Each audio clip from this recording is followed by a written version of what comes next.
Bonjour, bonjour.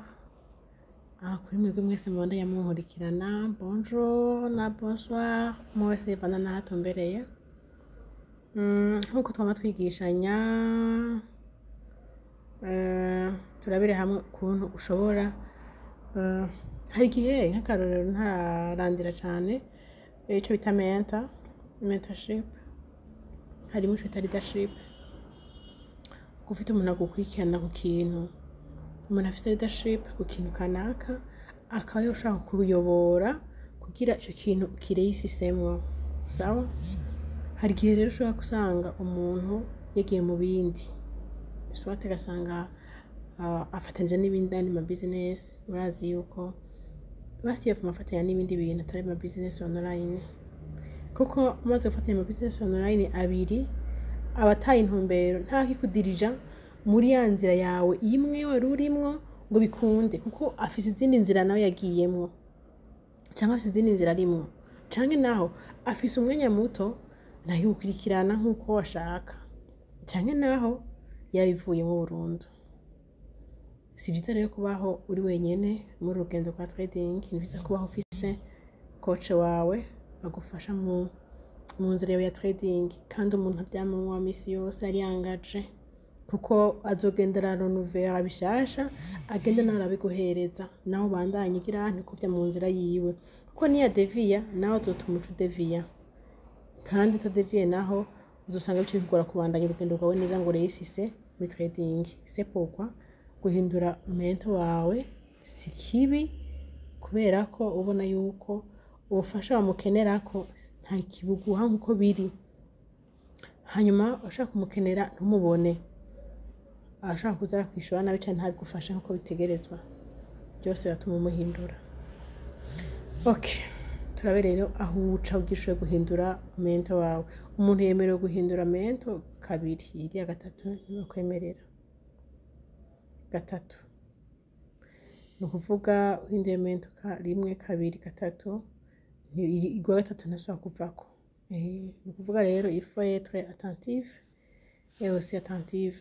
Okay, ahantu hambere rero hera ni muri Royal Q comme d'habitude. Turiko dukoresha Royal Q muri trading yacu. Intelligence artificielle, ndababwire ko waramenye Royal Q zoshima Imana. Peu importe ama floating loss ufise, peu importe ivyo ariko urahura navyo bikubuza kubandanya urugendo rwawe rwa trading.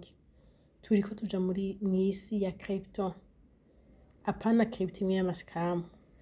Nkuko twitwa ngo turiko tuja muri monde digital de crypto, hariho abascameri benshi kandi bazoyovya benshi.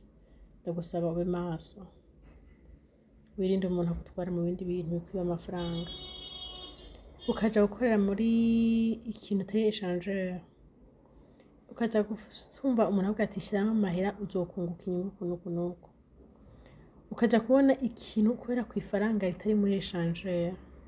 Tinya, ukabona ikintu uza na wallet yawe, ibyo wallet bundi nabandi usanga buri faible, ushobora kuba attaqué. Utinye, korera muri échangeur zizwi n'icenda zitarenga.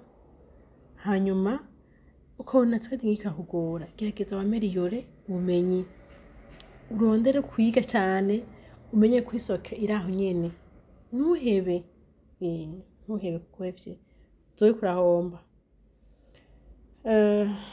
Abasikamera atari uko bashobora batakwivye gusa, bashobora no guhakinga ku ma email yawe, nta kindi bajejwe. Uzosanga ama email yacu dukoresha mu mascam mu misi heza cyangwa mu plateforme d'investissement, ababloka n'abandi kenshi usanga ziri andanje.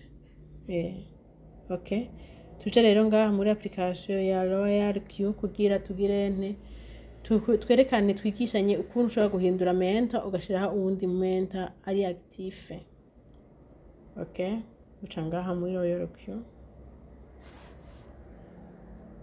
Okay, uca muri Royal Q juste aha kuri home. Urabona hani kuri home niho hari mentor. Nkuko ari uca mu kwajuta mentor niko ucaho no mu kumukurako ugushireho ubundi aha kuri menta. Okay, hanyuma ugashita ngaha ino muri profile yawe aha ugafyondaho. Okay, urabona baca banyereka mentor wanje hari uyu Emeline 2. Okay, cinja ngaha. Okay, urabona Emeline 2 niwe mentor wanje mu kumukora koresha conda ngaha mu kumukurako. Sinzi ko muhabona ngaha mwese aha mwakantu ka moins kari muri cercle akanyena ka niko fyondamwe. Umva bwa mbere na mbere urabona nashitse aha nashoze muri profile yanje ndabona mentor wanje yuko ari Emeline na my mentor sivyo mon conseiller cisanga ari umuntu wanje mu bufashanya bikorwa wanje umufasha wanje ni Emeline de. Okay, Emeline de rero ndamufyondamwo uyu nsanzwe mfise sawa ndamubona nguyu. Okay, ncenza ngaha ahamwe akarongo akamwe nkafyondamwo. Bana rero ngaha maze guhindura mento rimwe sawa. Aha rero maze kumuhindura nemere guhindura mento kabiri gusa gatatu bambi bana kwambwira ngo ni rimwe par 3. Rero ngo ndamuhindure bacambwira ati are you sure you want to remove the mentor, ngo urashaka guhindura mentor ni sure nyene c'est. Okay, bacambwira ngo umuntu wese afite chance zitatu zo guhindura mentor. Bambwiye yuko nsigaje guhindura mentor kabiri gusa. Rero ndashaka guhindura mentor nkuko twiko turabyiga cyo confirme. Okay, heje guhindura mentor ngaha namukuyeko sawa. Ubu ntakiri kana kucanzana ngo add kariya yasanzwe ari added sawa. Cengira retour ngaha nkavayo sivyo haca ana ngaha ko ta mentor mfise sawa. Canza ngaha ngaca nandika nickname ngaha nkandika mentor shaka kugira sawa. Shaka kwandika mentor wanje shaka kugira Emeline 2 nyene kwa kundi ofete reka basi mpindura undi shaka kugira Emeline 1. Okay, nandikemo Emeline 1 niwe shaka kugira mentor sawa. Cinza ngaha nkandikamo Emeline 1 Emeline. Okay, choza kuri Emeline cinza ngaha muri recherche ngaha muri recherche nkafyondaho kugira Emeline bamunzanire. Usanga rero iyo utaramwemeza usanga ariko akaburungu agasara aho guteranya sawa. Ncishenda ngaha mugasara aho guteranya ngaha nkamwemezako.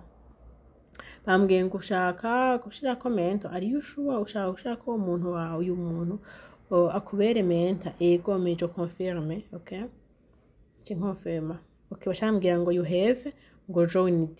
Okay, ndeje kujoininga Emeline 1.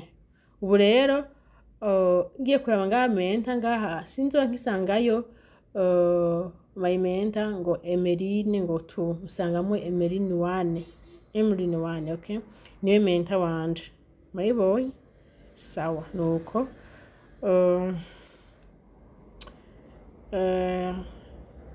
tweje kwiga ingene ushobora gukura ko mentor no gusubira ukamwajutako uwundi ushaka.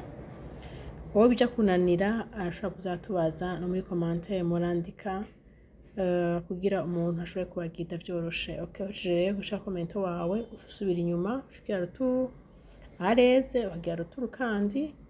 Okay, ukisubira ngaha kuri dashboard yawe yero kikomutanda bitite kibandanza trading yawe. Nuko mubandanye munkurikirana nyoze ko turi kumwe mu bintu by'iko bya trading kandi nyoze ko turi kumwe mu bufasha bwose bwa trading. Mentor Emeline.